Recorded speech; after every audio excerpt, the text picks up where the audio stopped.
दक्ष news, सामान्यांच्या हक्कासाठी नेहमी दक्ष।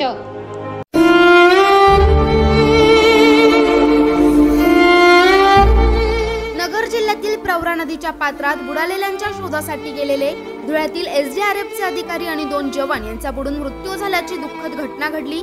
यात धुळे एसडीआरएफचे बलगट क्रमांक 6 चे पोलीस उपनिरीक्षक प्रकाश शिंदे, पोलीस शिपाई वैभव वाघ आणि राहुल पावरा यांचा समावेश होता।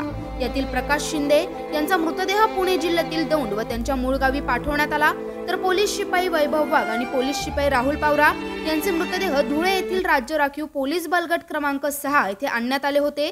यावेळी त्यांना शासकीय इतमानात मानवंदना देण्यात आली।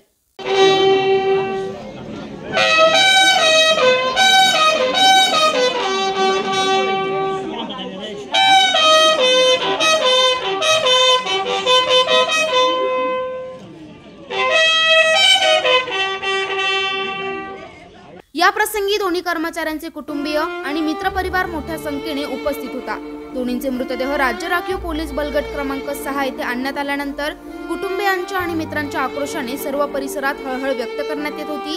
यावेळी राज्य आपत्ती व्यवस्थापन विभागाचे अधिकारी, धुळे लोकसभा मतदारसंघाचे खासदार डॉक्टर सुभाष भामरे, साक्रीचे आमदार मंजुळा गावित यांनी पुष्पचक्र अर्पण करून श्रद्धांजली अर्पण केली। नागिंद मोरे, दक्ष न्यूज, धुळे।